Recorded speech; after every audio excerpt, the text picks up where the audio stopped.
বাড়ির পাশে এক টুকরো ছোট জমি, আলু, কুমড়ো, পেঁপে, বেগুন এই রকম সবজির গাছ লাগিয়ে দেখাশোনা করত। তাতে যা সবজি হতো টুকটাক খাবারের ব্যবস্থা হতো। কবিরাজ মশাই সেই বাগানে গিয়ে গাছ দেখাশোনা করত। কবিরাজ মশাই সেই সব গাছের মূল, পাতা ও ফুল দিয়ে ওষুধ বানিয়ে গ্রামের লোকেদের দিত।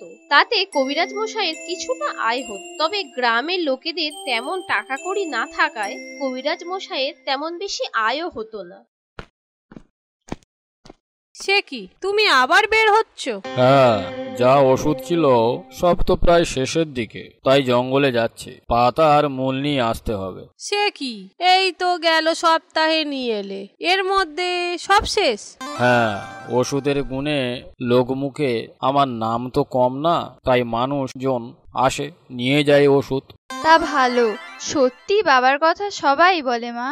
কিন্তু পয়সা? এত মানুষ আসে, কিন্তু পয়সা দেবার সময় 1 আনা 2 আনা একটু বেশি চাইলে কি হয়? ওরা গরিব মানুষ, তারপর আবার শরীর খারাপ নিয়ে অসুস্থ হয়েই আসে, তার উপরে আর কি চাপ দিই বলো তো? তুমি লোকের দুঃখ শুধু দেখে যাও, তোমার দুঃখ কেউ দেখে? মা থাক না, বাবা কাজে বেরোচ্ছে। দেখবে সাবিত্রী, দেখবে তুমি সবার জন্য করলে তারা তোমারও কথা মনে রাখবে না। মানুষ এতটাও স্বার্থপর নয়। আচ্ছা ঠিক আছে, কিন্তু মেয়েটার বয়স তো বাড়ছে। হ্যাঁ, ভালো পাত্র পেতে হবে তো। ভালো পাত্রের হাতে দিতে গেলে অনেক পণ দিতে লাগবে, সেই সামর্থ্য তোমার কি আছে? ঠিক আছে, দেখা তো হোক পাত্র আগে। ঠিক আছে, আমি এখন আসি, এসে তারপরে না হয় কথা হবে।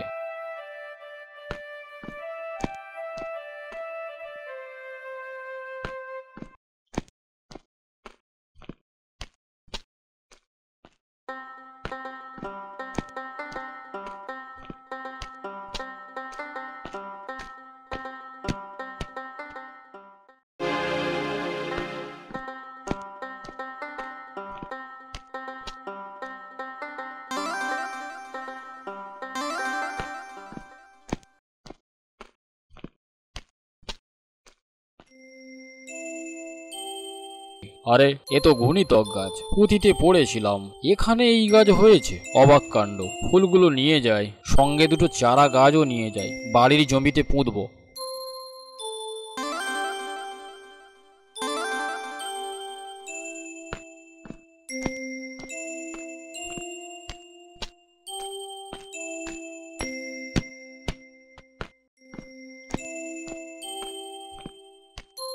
বেলা তো অনেক হলো, নাও এবার বিশ্রাম নাও।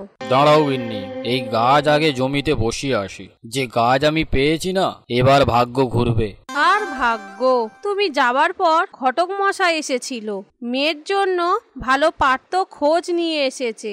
কাল আসবে পাত্রের বাবা আর পাত্র। বাহ, এ তো ভালো খবর। তা যাই, গিয়ে জমিতে আগে গাছটা পুঁতে আসি।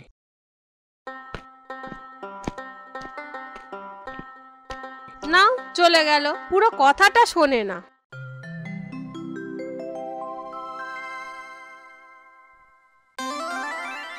শুনছো, কাল যখন আসবে আপ্যায়ন করতে হবে তো। চিন্তা করো না, আমি ওষুধ বানাচ্ছি। তুমি কাল ওদের ওষুধ খাওয়াবে নাকি? আরে না, শুধু তুমি দেখতে থাকো। লক্ষ্মী, আজ কিন্তু ভালো করে কাপড় পরবি, যারা দেখতে আসবে তাদের প্রণাম করবি, বুঝলি? আচ্ছা মা। এই যে মশাই, কই তুমি? এই তো, বলো কি হয়েছে? ছেলের বাড়ির লোক দেখতে আসবে, মিষ্টির ব্যবস্থা করো। আরে মেয়ে কি তোমার একার? আমার কি কোনো চিন্তা নেই? এই দেখো, মিষ্টি নিয়ে আসলাম। ওইটুকু বাক্সে কটা মিষ্টি আছে? মিষ্টি নয়, বরং 6 রকমের সন্দেশ একটা করে নিয়ে এসেছি। আহা, কি বুদ্ধি! 3-4 জন মানুষ আসবে, 6খানা মিষ্টি মাত্র। যদি 5 জন আসে তাহলে সবাইকে 1খানা করে সন্দেশ দেবে নাকি? আসো, ঘরে আসো, সব বলছি। তুমি বড় দেখে 6টা পাত্র বার করো দেখি।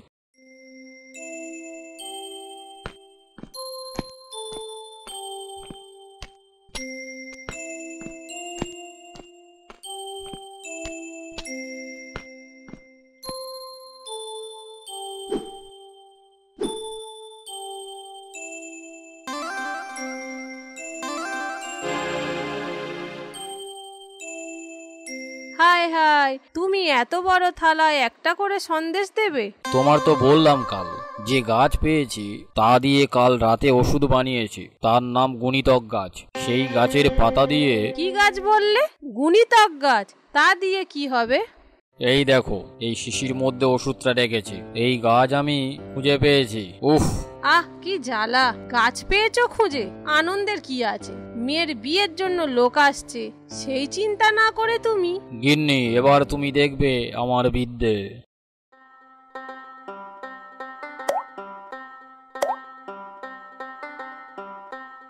এবার দেখো এই গাছকে কেন গুণিতক গাছ বলে। এ কি, মিষ্টিগুলো এত বড় বড় হয়ে গেল?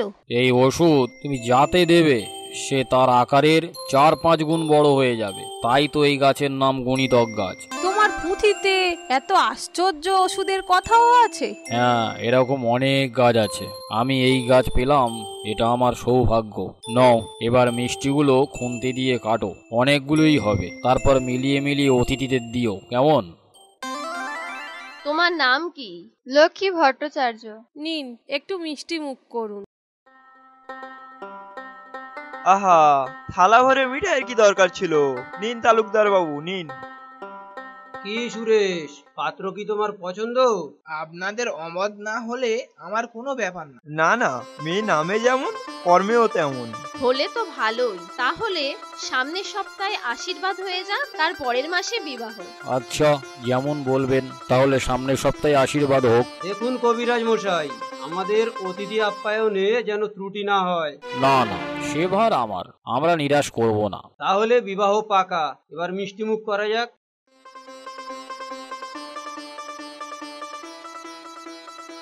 কি গো, আর 4 দিন পর ছেলের বাড়ির লোক আশীর্বাদ করতে আসবে। আয়োজন কি করবে ভেবেছো? হ্যাঁ, কেন নয়। আরে তারিণী কাকা, আসুন আসুন। কেমন আছো সবাই? এই আপনাদের আশীর্বাদে চলছে। তা হঠাৎ আমার কাছে? আপনার শরীর ভালো আছে তো? আর শরীর, বয়স হচ্ছে। আজ হাঁটু তো কাল কোমর, তাই একটু ওষুধ নিতে আসলাম। আপনি একটু দালানে বসুন, আমি ঘরে থেকে ওষুধ এনে দিচ্ছি। আচ্ছা। মা সাবিত্রী, কেমন আছো তোমরা? এই একটু চিন্তা, সামনের মেয়ের বিয়ে, এই একটু চিন্তার মধ্যে আছি। ও, এ তো দারুণ খবর। সামনে মেয়ের বিয়ে, বাহ, খুব ভালো খবর। এই নিন কাকা আপনার ওষুধ। তবে দিন 20 পরে আবার আসবেন, তখন একটা মালিশ তেল দেবো। সেটা শুধু মাখলেই দেখবেন আর ব্যথা থাকবে না। তোমার ওষুধের গুণই আলাদা। আচ্ছা, এই নাও টাকা। আমি এখন আসি, কেমন? সামনে মেয়ের বিয়ে, কিছু বেশি চাইতে পারলে না? আহা গিন্নি, ওষুধ তো আছে, চিন্তা কিসের।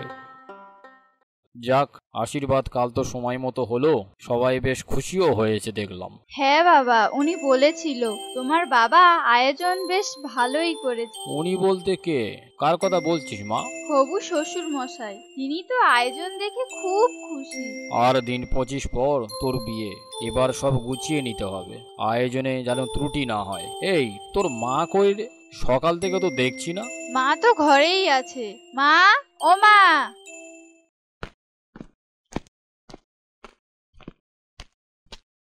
কি হয়েছে? সব আয়োজন আগের দিন ঠিকঠাক ছিল তো? হ্যাঁ, সে তো আমার জন্য। এই কষ্ট করে বাবা ওষুধ আনালো, আর তুমি বলছো তোমার জন্য? আমি জানতাম কাল অনেক লোক আসবে, তাই খাবার অনেক বেশি লাগবে, তাই ওষুধও বেশি লাগবে। হ্যাঁ তো? তাই তো সব গাছ আগের দিন তুলে নিয়ে তোমাকে দিলাম। হ্যাঁ, কি বলছো তুমি? আগের দিন কাজের মধ্যে ব্যস্ত ছিলাম বলে খেয়াল করিনি। এখন তো সত্যি মনে হচ্ছে অনেক বেশি পাতা ছিল। দেখ লক্ষ্মী, ভালো কাজ করলাম, তাও সুনাম করবার বদলে কি সব বলছে। আরে সব গাছ তুলে দিয়েছো মানে? তাহলে এরপর ওষুধ বানাবো কি দিয়ে? আর সামনে যে আসল কাজটাই বাকি, লক্ষ্মীর বিয়ে। আরে তুমি আবার জঙ্গলে গিয়ে নিয়ে আসবে যেমন নিয়ে এসেছিলে। আরে এত বছর ধরে জঙ্গলে যাচ্ছি, এই প্রথম গাছটা চোখে পড়লো আমার। এবার ওই যে গিয়ে আবার এই গাছটা পাবো, তার কি মানে আছে? কি বলছো? তাহলে এবার কি হবে? যাই, জঙ্গলে যাই, দেখি পাওয়া যায় কি। সত্যি সারাদিন শুধু বক বক বক বক করে কাটিয়ে দেয়।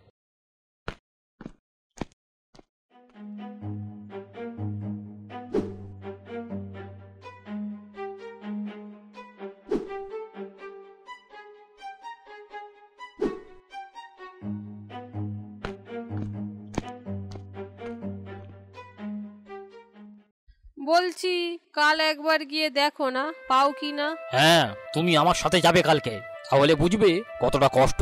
ও গাছ দেবতাদের আশীর্বাদ প্রাপ্ত গাছ, তুমি এমন লোভ করলে যে সব শেষ হয়ে গেল। হ্যাঁ, সব দোষ তো আমার।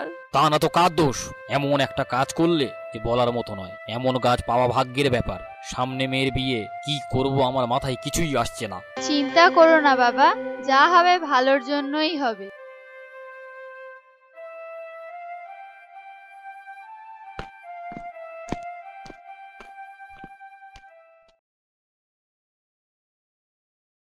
আরে কি ব্যাপার, সামনে তো মেয়ের বিয়ে, তা তুমি বাপু অমন হুতুম পেঁচার মতো মুখ করে বসে আছো কেন? চিন্তা কাকা, চিন্তা। মেয়ের বিয়ের চাপ, একে মেয়ের বাপ, সামনে মেয়ের বিয়ে, খরচপাতি তো অনেক, কি করব জানি না। আচ্ছা আপনি বসুন, আপনার হাঁটুর ব্যথার তেলটা নিয়ে আসি।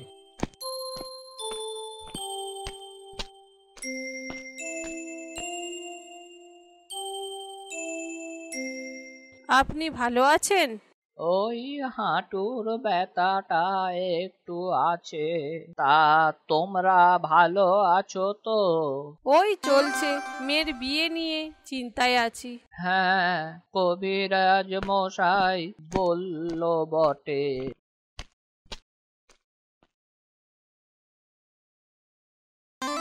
এই নিন আপনার তেল। এই নাও কিছু টাকা। বলছি চিন্তা করো না, মেয়ের বিয়ে ঠিক সম্পূর্ণ হবে। আসলে পাত্রপক্ষ বলেছে আয়োজন যেন ঠিকঠাক হয়, তা সব মিলিয়ে 1025 তো খরচ আছেই। চিন্তা নেই, সব ঠিক হয়ে যাবে।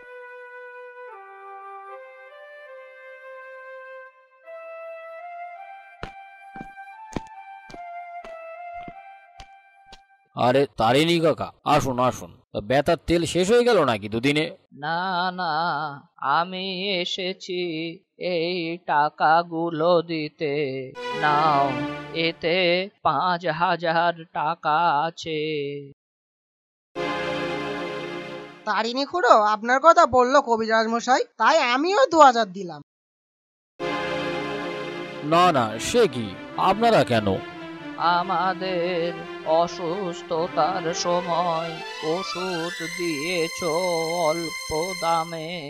শুনেছি অনেক সময় নাকি গরিবদের টাকা না থাকলে বিনে পয়সায় ওষুধ দিতে। আজ তোমার দুঃখের সময় আমরা পাশে থাকবো না, তা কখনো হয়? অনেক অনেক ধন্যবাদ। আমি যে কি বলে আপনাদের। আপনার চিন্তা নেই কবিরাজ মশাই, আরো লোক আপনাকে সাহায্য করতে আসছে। আপনার মেয়ের বিয়ে ধুমধাম করেই হবে।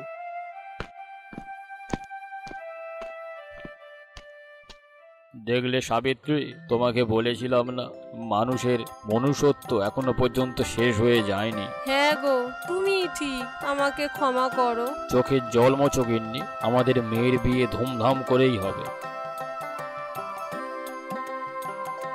বলো, নাও এবার ফর্দ করো, নিমন্ত্রণ কাকে কাকে করতে হবে।